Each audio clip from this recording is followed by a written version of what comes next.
Taliwala sa panahon ug dapit nga imong ginapuy-an, ikaw nakakita, nakadungog ug nakapamatuod sa mga pag-antos, mga kalisod, mga pagdaog-daog ug pagpanamastamas ug pag-abuso sa katungod ug dungog sa tao.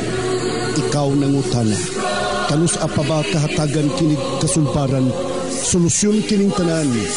Kanus apa ba di ay mabatnan ang tinuod nga kalinaw, tinuod nga hustisya ug tinuod nga kalipay? Ikaw madasig, tungod kay adunay pasalig o mga saad sa pangulo nga politikanhon nga kuno sila mo serbisyo, sila mo alagad, apan ang tanan nabalitan. Tungod sa manggad, propidad, ang moralidad sa mga pipila nga anaa sa otoridad nabalitan. Ikaw mihangad sa Diyos nun nga katilingban, nagatuo nga diha makitaan ang kasulbaran sa mga suliran, mga lulan nga imong ginapasan. Apan hinay-hinay, imong nadiskubrihan ang kamatuoran nga ang gialagaran o ginipinsaan maudi ay ang ilang kaugalingon o personal nga mga katuyuan. Higala, ayaw og kaluya, ayaw walaa ang imong pagsalig, ayaw og kaguol, adunay maayong balita alang kanimo karon. Ang Iglesia Adventista del Séptimo Día o Seventh-day Adventist Church nagapahibalo kanimo nga ang imong gipangita o gikinahanglan imong makaplagan pinaagi ni ini nga tulumanon. Tingog sa paglaom ug karon ania ang imong alagad.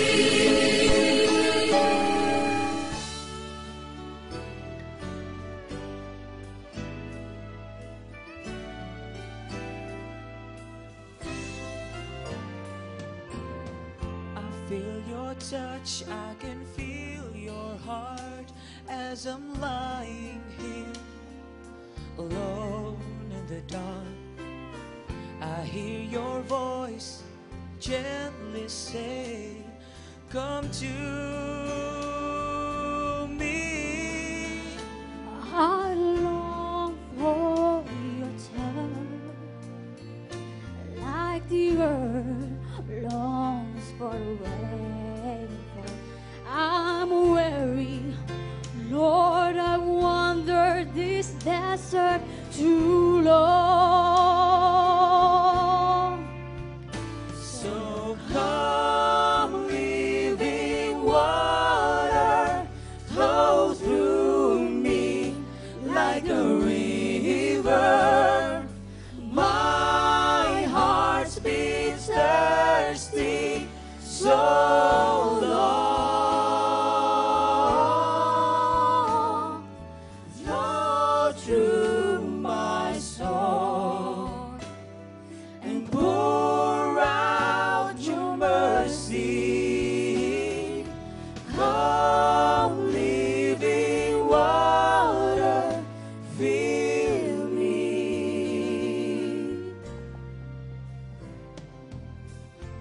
Lord, so many times you called my name, and I turned my face the other way. And yet before I even saw the world, you love me. How could I be so blind when I alone have created this darkness? Forgive me, Lord, and wash me clean again. So come, living water, flow through me like a river. My heart's been thirsty so long. Flow through my soul and pour out your mercy. Come, living water, fill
Panginoon ka ikaw sa pagikuban ka nako alang sa pagampo.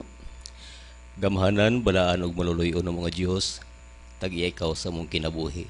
Salamat no sa Ginoo sa kahigayunan nga imong gihatag kanamo nganing mga takna magatuon na usab kami sa imong mga pulong. Tabangi ang imong alagad Pastor Israel Bilaber mo'y magapahat nining leksyon nga mong pagatunan karon Ginoo. Unta ikaw magahatag kaniyag dugang kaalam alang sa pagpasabot sa among mga pinalanggang mga televiewers nga among gikauban karon. Giyahi matag usa kanamo nga unta kining mensahe nga among matun-an karon mahimong panalangin sa matag usa kanamo. Kining tanan among isalig kanimo tungod lamang sa ngalan ni Hesus nga among maluluwas. Amen. Mga pinanggana ko mga kaigsunan, malipayon na usab nga pagpakiguban kanimo ning atong tulumanong tingog sa paglaom special edition. Kamo nagatanaw ning ato ang programang gisabak sa LCMBN kon Loud Cry Ministries Broadcasting Network. Sa ato mga kapamilya, kaigsunan ug sa ato mga listeners, mga viewers, kami nagaampo nga Ginoo magapanalangin kaninyo. Sa tanan natong mga sponsors, mga donors, salamat sa walay undan ninyong pagsubaybay o pagpaluyo sa tuang programa. Higalag mga pinangga ko mga kaigsunan atong hisgutan karon, mao kaning lesson number 6, Discipling the Ordinary, ang pagpasunod o ang paghimog tinun-an sa mga ordinaryong tao sa komunidad. Ang atong bersikulo sa guluhon makita nato mga kaigsunan sa Mark chapter 1 verses 16 to 18 nagkanayon. Now as he walked by the Sea of Galilee, he saw Simon and Andrew his brother casting a net into the sea, for they were fishers. And Jesus said unto them, Come ye after me, and I will make you to become fishers of men. And straightway they forsook their nets and followed him. So imo makita no imo mapamalandong mga kaigsunan nga gihulagway sa tuang author, gigamit ang eksperyensya ni Kristo, giunsa niya pag-build og church, giunsa niya pag-build og congregation by using ordinary people nga mao ang mga mananagat nga mga tao nga mananagat nga mga tao nga gihimog mananagat og tao. Okay. Ayaw kalimot nga ang kamatayon ni Kristo mga igsoon mao neutralizer sa tanan. Mao equalizer sa tanan. We cannot deny the fact nga dunay makasala, dunay matarong, dunay bantugan, dunay mga dato, dunay mga pobre, but because of the death of Christ, the ground at the foot of the cross becomes level. Equality is emphasized on the death of Christ on the cross. Ang panagkaangay mga kaigsunan. Sa atong kapanahonan karon atong ma-imagine, si Kristo wala niya gi-reject ang klase-klaseng bulok sa mga tao, ang pamatasan, ang politikanhong pagbati, ang ekonomiya, ang social barriers, tanan gitan-aw na ni Kristo mga kaigsunan. That's why he did it on his death on the cross of Calvary to break that barrier. Doon ay mga dato sa panahon ni Kristo. Doon ay mga political leaders, mga political tyrants, doon ay mga Jews, doon ay mga aristocrat nga mga Romano, nga kanunay maoy nagubot sa kinabuhi ni Kristo mga kaigsunan. Ang mga dato nga mga Saduceo, maoy kanunay naghatag og kalisdanan ni Kristo. In contrast, ang mga pobre nga mga tao, sama sa mga panday, mga mananagat, mga mag-uuma, mga yanong mga asawa sa balay, mga magbalantay karnero, mga sundalo, mga ulipon, tanan mga kaigsuonan nga mga common nga mga tao, ordinaryong mga tao, maupa ang nag-embrace, nag-welcome ni Jesus Christ. Ngano kaha mga kaigsuonan? Ngano nga ang mga naa sa tag-as nga huto nga katungdanan cannot make a fellowship with Christ? Only ordinary people. Sa iyang panahon, kasagaran mga ordinaryo nga mga tao. Abi ninyo mga kaigsuonan, tungod kay si Kristo wala siya mag-reject sa mga pobre nga mga tao, sa mga biniyaan nga mga tao. Tungod sa sala, ang tao na ut-ut mga kaigsuonan. Si Kristo miambit sa makasasala nga unod sa tao. Sa ilang practice kaniadto sa mga Hudiyo, sumala pa sa Leviticus, Kapitulo 2, 21-28, nga inig-abot og ikapito o ikawalo ka adlaw gikas pagpanganak. Ihalad ang bata, tulion ang bata, mga kaigsunan. Ug si Kristo miagi siya ni anak nga kinabuhi. Niambit siya na nga kinabuhi. He wanted to become an ordinary person. Unya, sumala pa sa Marcos Kapitulo 6, si Kristo nagtubo diha sa sinaguga. Nabatasan niya mga igsoon, Lucas 4:16, nga kada Sabado naa siya sa sinaguga, mga igsoon. Gani, mi-declare si Kristo, kaya namin nangutana kaniya nga, di ba ka na si James, si John, mga igsoon na ni Kristo? Yung siya, oops. Ako, matod pa niya, wala ko'y honor sa dapit, isi propeta. Gi-picture out mga kaigsunan nga si Kristo sa Nazaret noon, nganong dito siya nagpakatao sa Nazaret? Nganong gipili niya ang mga tao nga taga Nazaret? But actually, Nazaret, hilabihan ka pobre nga dapit mga kaigsunan. Neglected, rejected sa sosyalismo ang dapit sa Nazaret. Daghang maldito dito, pero si Kristo dito nagpakatao, mga kaigsunan. And it has a meaning. But pasabot, og diin ang pinaka-worst nga kahimtang sa tao, pinaka-worst nga kahimtang sa tao nga daw wala na'y paglaom, dito si Kristo magpakatao, mga kaigsunan. Sa balaang kasulatan, doon ay paghalad. Karnero, baka, kanding, para sa mga dato. Pero nakanindot mga kaigsunan sa Leviticus 12, versikulo 8, nag-instruction po ng Diyos nga kadtong mga pobre, ang ilang dadon tokmo. Tama ba ko sa kong Bisaya? Turtle doves, pigeon, sa Bisaya, tokmo. Pwedeng tokmo rin lang ihalad. Ug ang tokmo, mga pinangga ko mga kaigsunan, perti kabarato ang tokmo, mga igsoon, sa ilang panahon. Grabe, hilabihan lang yun kaubos ang kantidad sa maong tokmo. Si Kristo nga manluluwas, mga kaigsunan, nagpakatao sa pobre nga Pinoyanan, nga si Maria o si Jose sa panahon sa Yom Kippur, ang ilang madala nga halad, tokmo ragyot, mga kaigsunan. Imagine, the creator of the universe, the owner of my life, the owner of your life, the owner of everything in the world, nagpakatao sa pobre nga Pinoyanan. God has a plan for the people who are called ordinary people. Si Kristo, mga kaigsunan, doon na siya'y gipasabot nga atong gustong tagaag pagtagad nga mahimong sukaranan sa atong paglaom. Apan sa dili pa, doon ay alawiton nga nagkanayon, God uses ordinary people.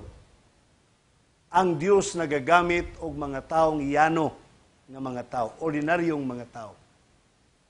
Ngayon na kag-ordinaryo, kasagaran na, waka-graduate. Nakagraduate manggaling, waka-trabaho. Nakatrabaho manggaling, hand to mouth ang kita. Ang sweldo. Kulang. Muna mga ordinary people. Professional man tuod, pero wala musikat. Walay dungog.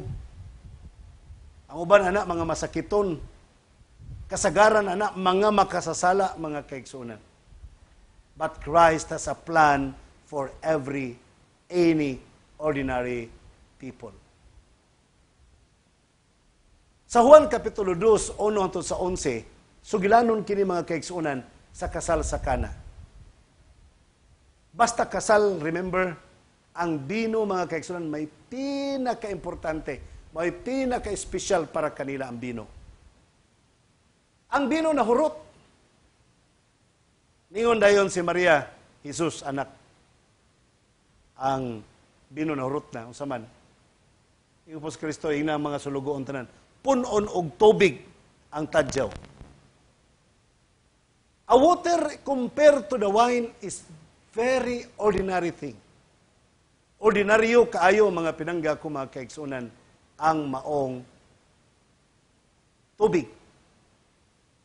Pero gihimo ni Kristo nga extraordinary mga kaigsunan. Gihimo ni Kristo mga kaigsunan nga hilabihan ka espesyal nga bino, unfermented wine, juice of the grapes. Lamian matud pa sa mga tao ang pinaka-espesyal nga bino nga ilang nainom. So imong makit-an mga pinangga ko mga kaigsunan that Christ is trying to make ordinary thing to become ordinary one. Sa laing bahin usab mga kaigsunan. Sa diha nga si Kristo nagsugod na siya siyang trabaho sa pagpanambal ang mga tao na kurat sa yahang gahom. O gusto mo duol ngadto kang Kristo tulo na kaadlaw nagkuyog-kuyog walay kaon mga kaigsunan. Kinsa mo to nagkuyog niya mga masakiton, mga namatyan, mga pobre, way kaon kay way balon mga kaigsunan. Kadto rang batan-ong lalaki may dunaray balon. Pila ka tinapay o pila ka isda. Pero sa inyong tan-awon mga kaigsunan, si Kristo mga kaigsunan, doon na siya'y pagbati sa mga taong ordinaryo. Laktod nga pagkasulti, iyang gipakaon ang mga tao, 5,000 ka mga tao. Wapay labot sa ihap sa mga babae o sa mga bata, pero giapil og pagkaon.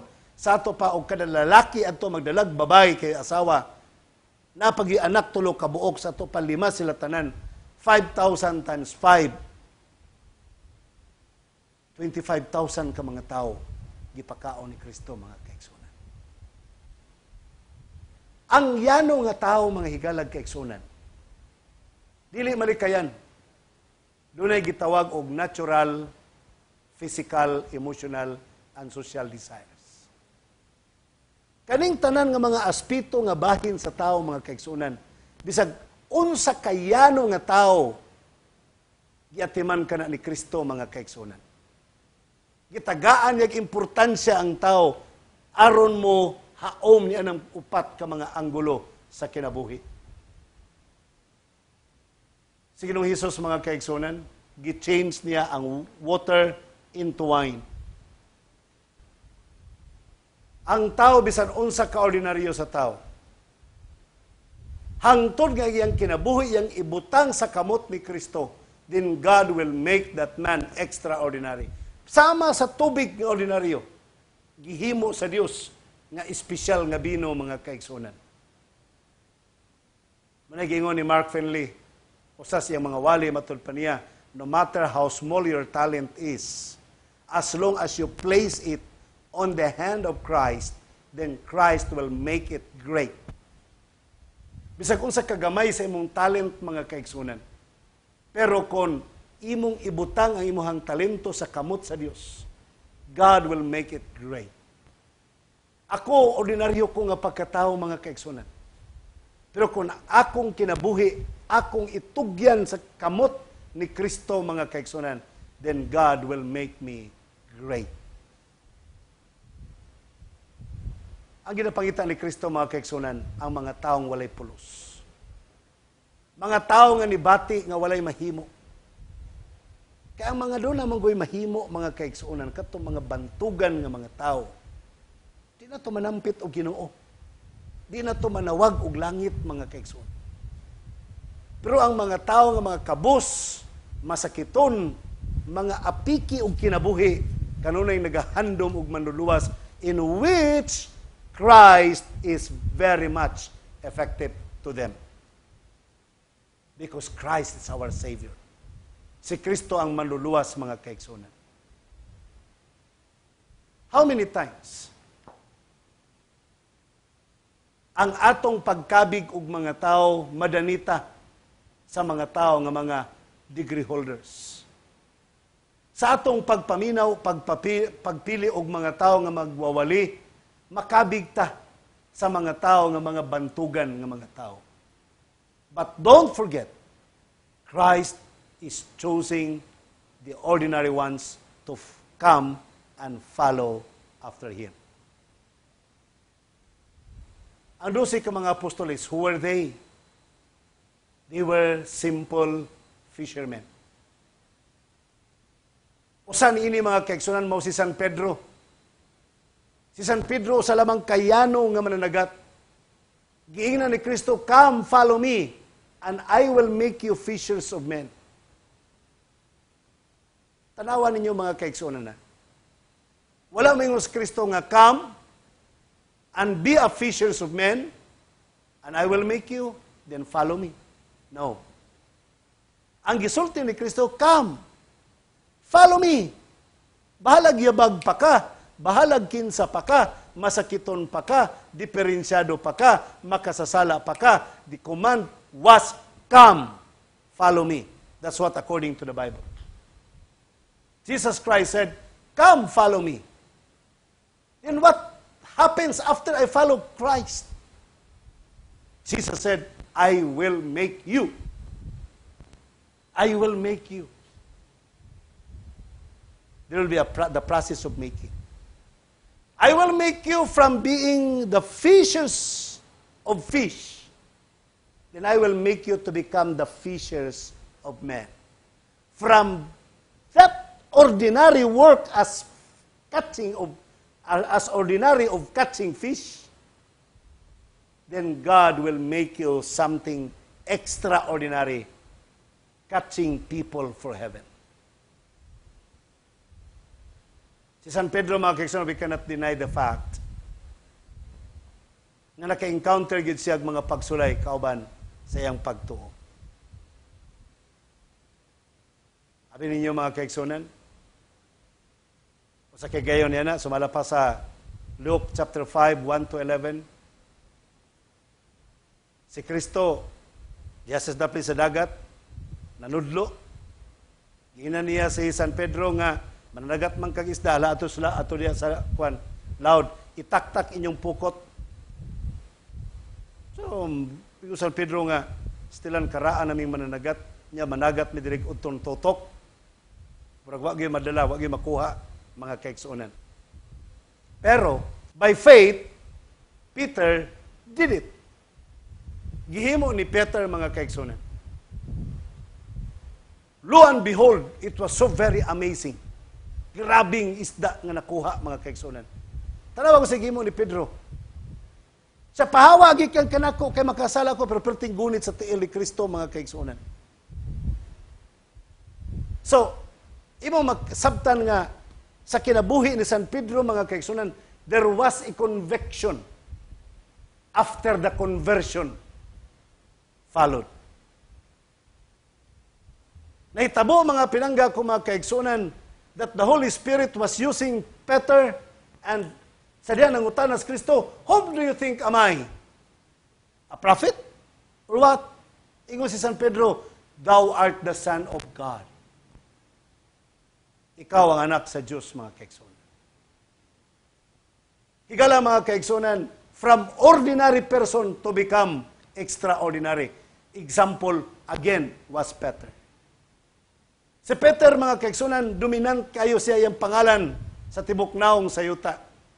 Si San Pedro, mga kaigsunan, ang iyang eksperyensya, powerful kayo yung eksperyensya.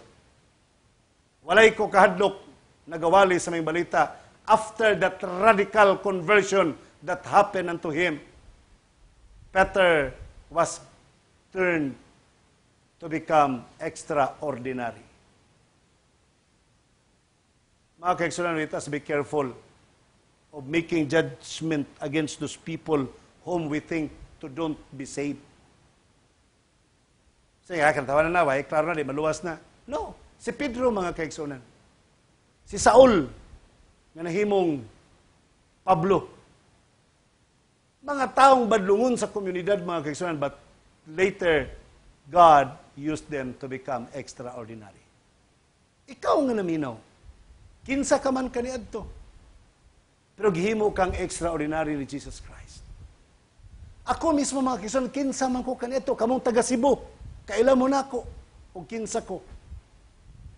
Pero tungod kang Kristo, ni gamit siya extra power para ang ordinary nga tao sama kanako gihimo niyang extraordinary. And now you look at me. God made me of what He wants me to be. Sama kanimo kaniyong tanan mga kaigsunan. Di na isa limited lang sa katao. Everybody can have it.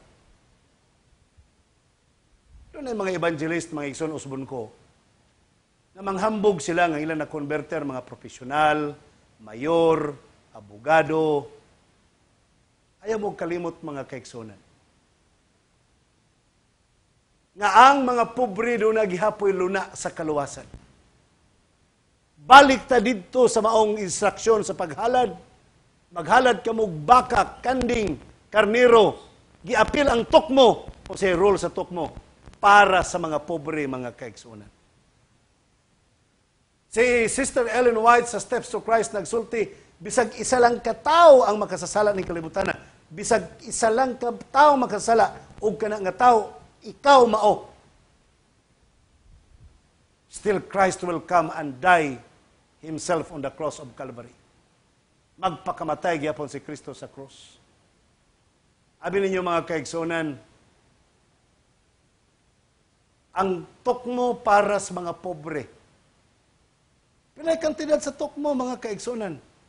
Paliton lang na isang usa ka asaryon. Kanang asaryon mga kaigsunan, pinakagamay nga copper. Tinipsing nga copper, gamay kay nga tipak nga copper. Sa ilang panahon kaniadto, naging alag asaryon. Gamay kaayog kantidad ang langgam mga kaigsunan. Gibaligya lang ang mga langgam dinha sa palingkig 1 asaryon. Usbon ko gamay kayo nga tipak sa copper ang kantidad sa maong langgam. Pero ang balang kasulatan sa Mateo Kapitulo 6, 26-30, God is taking good care of the sparrows. Nakitaan sa Dios ang mga langgam, mga kaigsunan, ang mga liryos kapatagan, sininaan sa Dios, gibisibisan sa Dios, ang mga langgam, wala mag-uma, gipakaon sa Dios, wala magduha-duha, wala mabalaka, na may pagsalig sila sa Dios nga nasa mga langit. If God in heaven has taken good care with the sparrows, no reason that God cannot take good care of me. No reason that God cannot take good care of you. You are precious more than a turtle doves. You are precious more than a sparrow. You are precious more than a pigeons. Bililhon pa ka kaysa tukmo mga kaigsunan, and God can never forget you. Dili ka pwedeng kalimtan sa atong Ginoo. Don't forget that Christ did not come and die for the sparrows.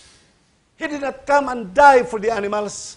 He did not come and die for any other reasons. But He came here on earth because He wanted to offer His life for you and me. He loves humanity. He loves you and me. He loves human being.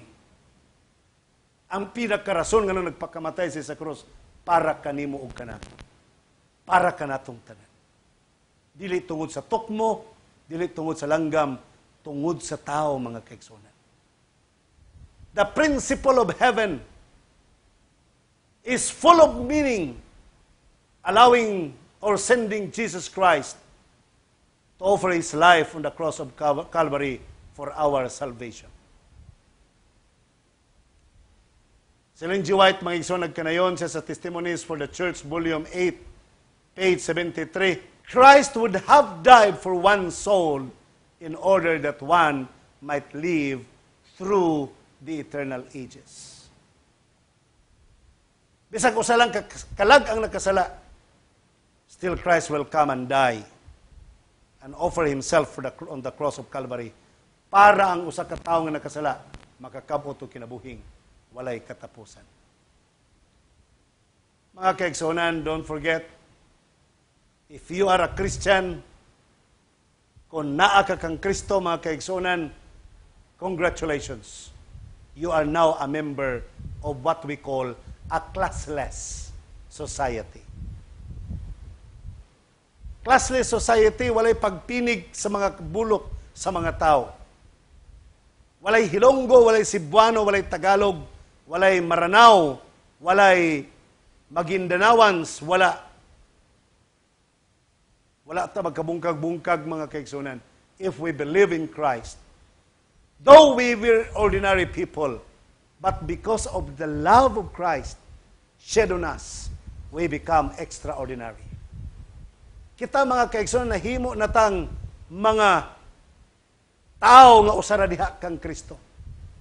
Kung imong abaniron ang mga nakonverter ni Kristo, mga kaigsunan, nakakonverter siya carpenter, nakakonverter si Kristo tax collector, nakakonverter siya stone cutters, queens, domestic servant, priest, Greeks, Roman, men, women, wealthy and destitute, all become or became equals within Christ's kingdom of grace. Ang tanan, mga igsoon, mga dato, mga pobre tanan, bisan pagdato, pero nibati nga ordinary siya nga tao. Pobre nibati nga dato, adi madala. Pobre nibati og ordinaryo nga pagkatao. Dato nibati og ordinaryo nga pagkatao. Then Christ will have the chance for these people to let their lives to become extraordinary. To make their lives to become one in the kingdom of Christ by the grace of God. In reality, again, I would like to say that the community of Christianity is what we call a classless society. Walay pundok-pundok mga kaigsunan. Walay hugpong-hugpong, but we are in one body of Christ. Sa Galatians chapter 3 verses 28 and 29, matud pa ni San Pablo, there is neither Jew nor Greek. There is neither slave nor free. There is neither male nor female. For you are all one in Christ Jesus. And if you are Christ, then you are the Abraham's seed and the heirs according to the promise. Yes. Wala na'y nationality. Wala na'y color sa panit nga pagabasihan. Wala na'y hitsura nga pagabasihan. Wala na'y bahandi nga pagabasihan. Ang pagabasihan, if you are in Christ, then we become the seeds of Abraham. Nahimo tang mga kabahin sa kinabuhi ni Abraham, mga pinangga kong kaigsunan. Why am I such a dusty window for your light to shine through? Why am I just a tiny star in a sky already blue? Why do I offer everything with my heart goes like a fist? I wanna love you better than this. Oh.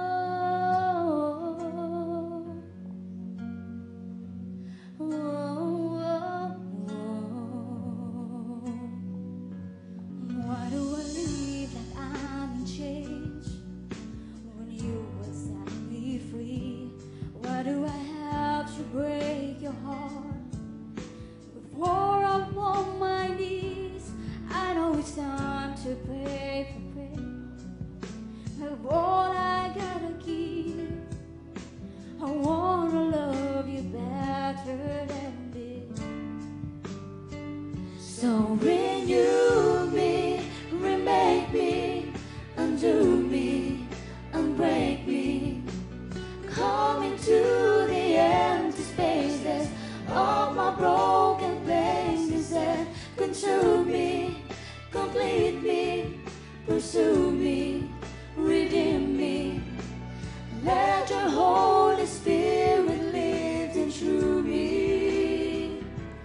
Renew me.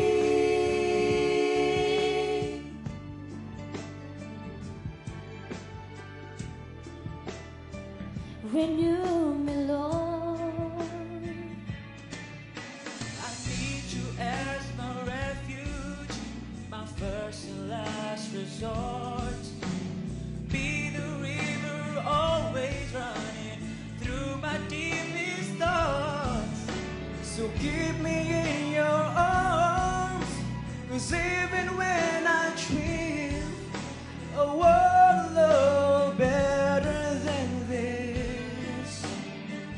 So when you me, remake me, undo me, unwake me, come into the empty spaces of my broken places and consume me, complete me, pursue me, redeem me.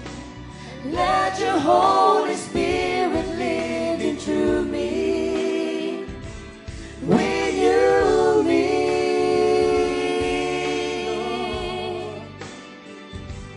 when you meet,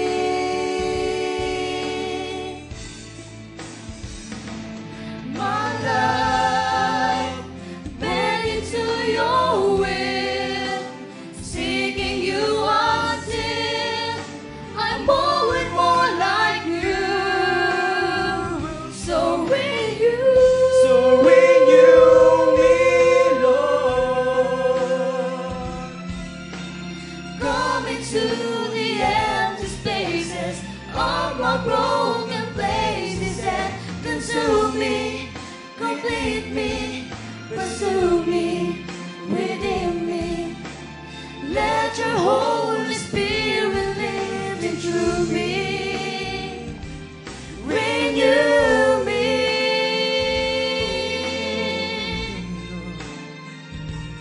when you meet, Lord, when you meet, Lord,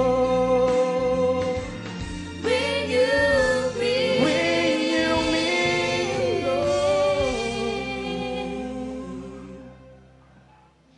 when you meet.